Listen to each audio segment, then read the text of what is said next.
It's a normal day in Colombia, and a group of workers is arriving at Belko, a non-profit organization that helps South American companies hire U.S. national workers. This morning everyone is surprised because instead of the usual security guard at the entrance, there are armed soldiers inspecting everyone before they're allowed to get in, asking for IDs and checking trunks. Boss Barry notices certain employees are sent home, and when he asks a soldier about it, his question is ignored.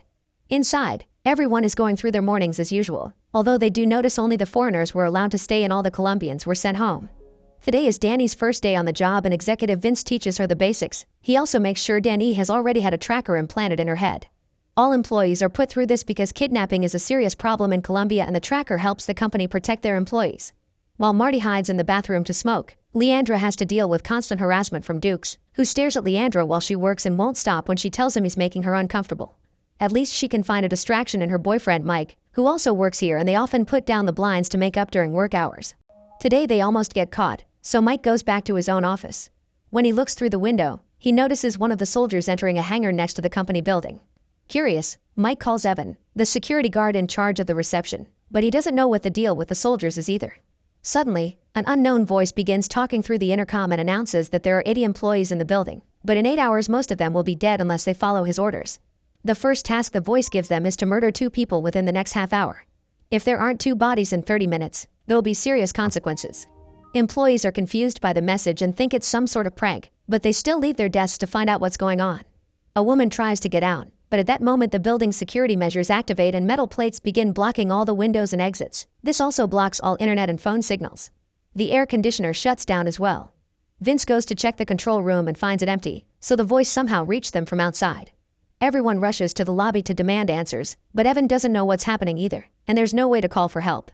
People are starting to panic, feeling like they're trapped in a dungeon with no sunlight. Mike asks maintenance men Bud and Lonnie to use their blowtorch to make a hole in the metal plates, and they agree to try. Barry tries to calm everyone down by explaining the metal plates are a security measure the company installed because they're a government building and they needed protection in case of a military event. It seems some hacker discovered this feature and is playing a prank on them, so they need to wait patiently to avoid any accidents. Some people go to the roof to have some fresh air and find Marty with his friend smoking to forget about their nerves. Since the building is in the middle of nowhere, there's nobody they can yell at for help. In the lobby, Bud and Lonnie try to melt the metal plate to no avail. The plate isn't even getting hot, which means it isn't any kind of metal they've ever heard of. Mike tells Barry that he's worried this may be actually serious because it can't be a coincidence that the soldiers took over security in the morning, but Barry just tells him he's being paranoid. Up on the rooftop, the group notices a guard in a sentry box near the hangar and tries to get his attention, but the guard just gives them a weird look and continues to drink his tea. Marty thinks everyone is worrying too much because this is obviously a psychological test to see how the workers would react in tense situations. Suddenly one of the employees screams and falls dead to the floor. At first it looks like a bullet wound, but soon 3 more people die in the lobby too, all of them having the same issue, something suddenly hurting the back of their heads, but there aren't bullets anywhere. People scream and panic as they run away to hide, but Barry notices something weird and approaches one of the bodies to discover the heads exploded because of the tracker the company implanted in them. Mike immediately runs to the bathroom to try to remove the tracker in his head, but at that moment the voice speaks again and tells him to stop or his tracker will explode in 10 seconds. Mike doesn't give up until the last second, and then lets a secretary give him stitches. Leandra goes to the kitchen to find some ice for Mike, and Dukes follows her to keep on harassing her. Apparently he thinks that a co-worker treating him with good manners equals sending mixed messages. Leandra insults him and walks away. Meanwhile in another room, some employees discover there have been cameras hidden everywhere all along.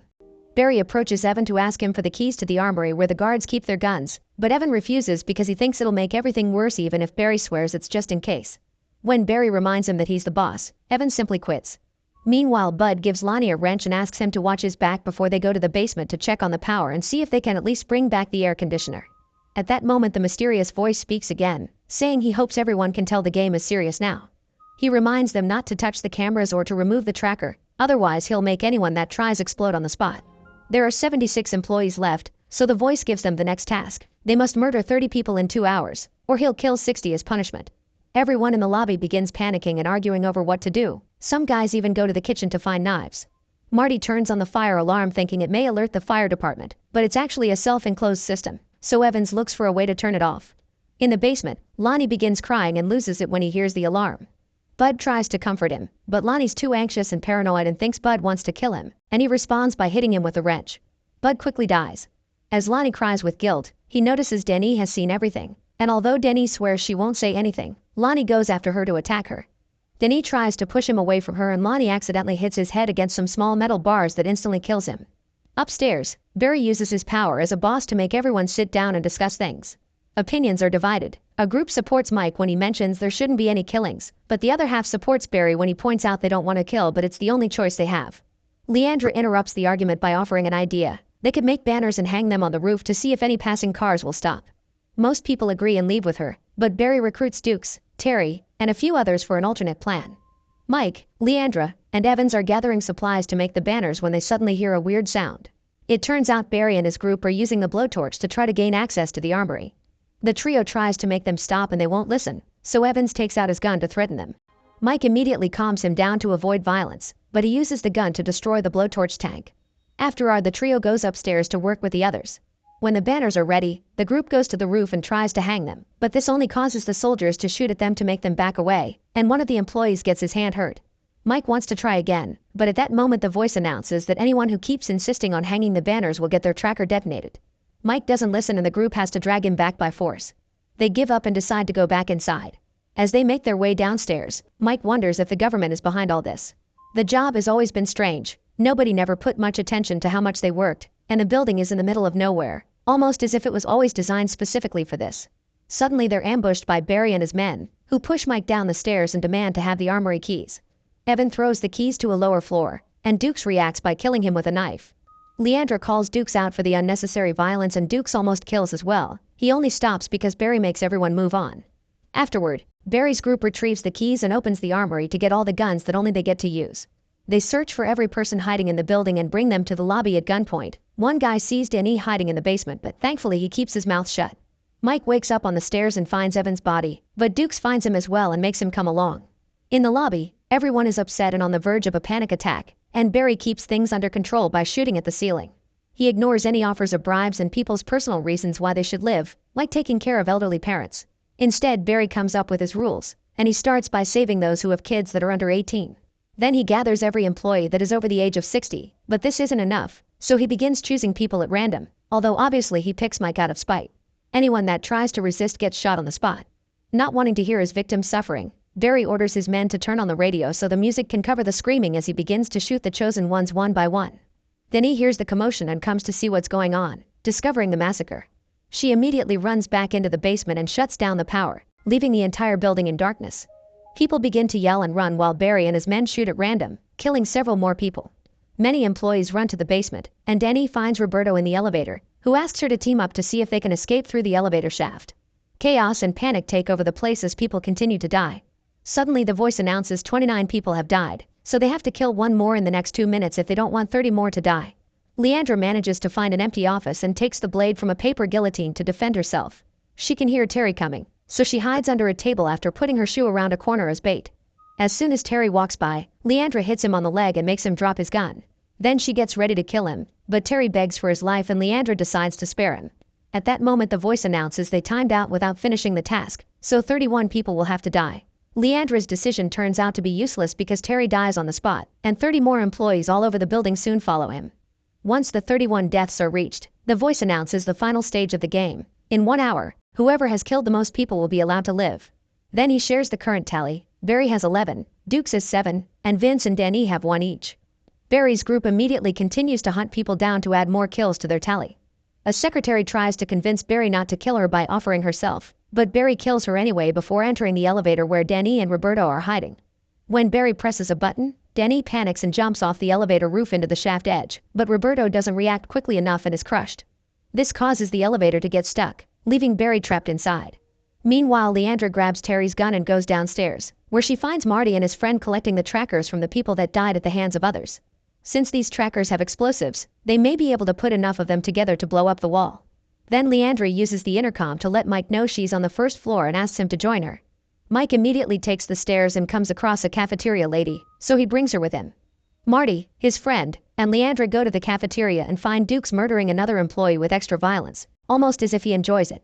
Leandra shoots him but the bullet lands in his leg, and Dukes fires back, killing Marty and his friend. Using a table for cover, Leandra grabs an axe and after tossing the table on top of Dukes to capture him, she uses the axe to hit him repeatedly. In the elevator, Barry grabs the handrail to force the door open while Dany carefully makes her way through the shafts until she makes it back to the elevator. Leandra returns to the lobby and reunites with Mike, where she shows him the explosives Marty collected and Mike puts them in his pocket. Suddenly Vince shows up with a Molotov cocktail and kills the cafeteria lady. Mike and Leandra begin running away and come across Barry, who opens fire on them. Vince also tries to chase them with more bombs in hand, but Barry finds him first and kills him, giving Mike and Leandra time to hide. Dany manages to get inside the elevator, but when she reaches another floor, Barry shoots her as soon as the doors open. Meanwhile, Mike discovers Leandra was reached by a bullet. Mike swears he'll get her out and get help, but Leandra tells him she loves him before she dies.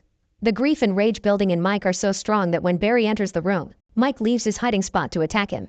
A fierce hand-to-hand fight begins between them, and Mike manages to win it by killing Barry with a tape dispenser. Mike begins crying because he hates he had to resort to this, and at that moment, the voice announces he won. The windows and doors open, and 2 soldiers come to pick Mike up to take him to the neighboring hangar. There Mike meets the man behind the voice and his partners, who explain they belong to an international organization run by the greatest thinkers in the world. They created their company to study human behavior unfettered by conventional concepts. However, they refuse to explain what the experiment is actually about, and they begin to ask Mike how everything has made him feel.